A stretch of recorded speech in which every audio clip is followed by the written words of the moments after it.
I'm going to show you why I think that there's a computer-human interface. Okay, I've done thousands and thousands of hours. Everything goes back to Saturn. Saturn is called CERN. CERN is called Cernus, the god of the underworld. And it's interesting to me that Israel has a six-pointed star, which if you bend those tabs in, those 6 points, you get a three-dimensional cube. And it's the only country that calls itself Israel. Even though they spell it differently, it's pronounced Israel. And that's where Zion is. And if you remember the Matrix, Neo was trying to save Zion. And if you know about Israel, the new Jerusalem, biblically, is a big cube.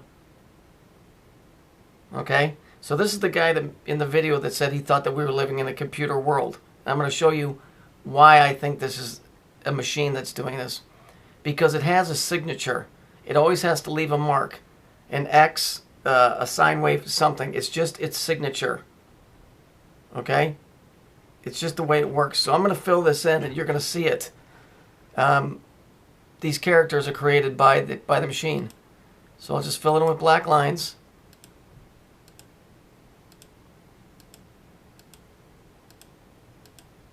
And there's your cube. You see, this is an ongoing thing.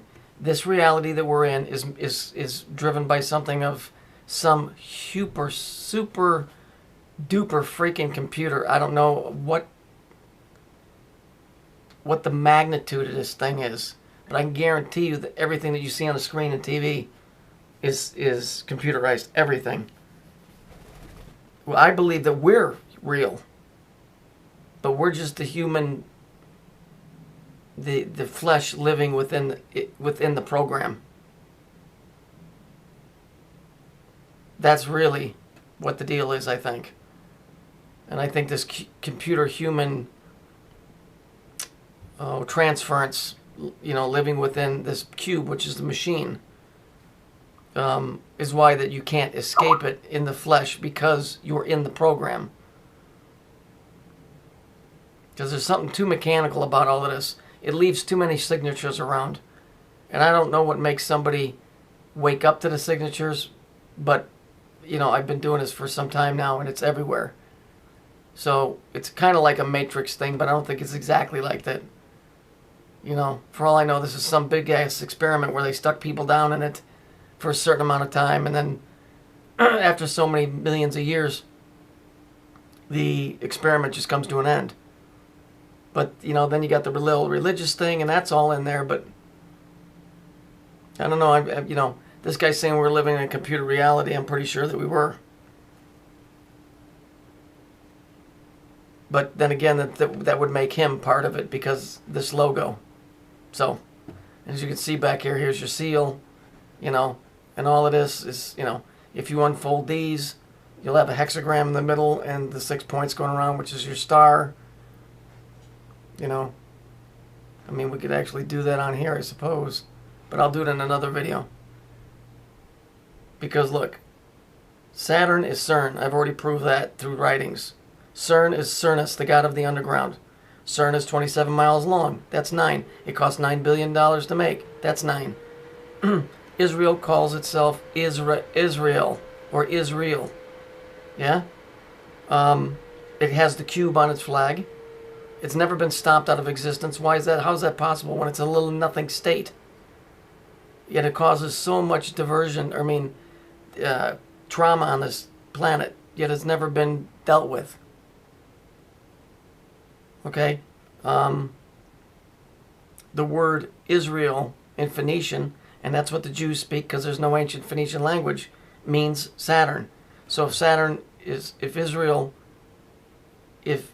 in the Phoenician means Saturn, and Saturn means CERN, and CERN is the god of the underworld, we're doing a big circle here. Because it's coming up to the same thing. And if they're the children of Israel, that means they're the children of Saturn, and if they're the children of Saturn, they're the children of Satan, and if they're children of Satan, they're the children of the devil, whatever. But I think this cube is what's running everything here. Everything.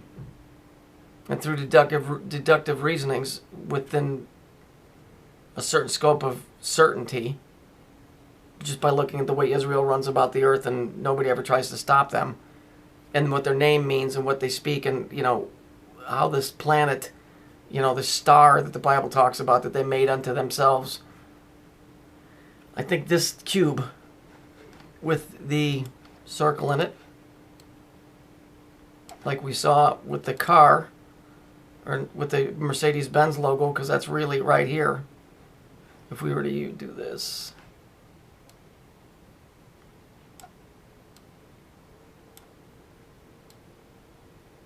there's your Mercedes-Benz logo, and it's also the peace. Oh, wait a minute. The peace symbol goes through like this. See? So it's always a partial of the cube, because the cube is its signature. The cube is the I am, because there's no reality outside of this thing. Okay? There's no reality outside this cube. For it, there's no reality outside the cube. That's why the cube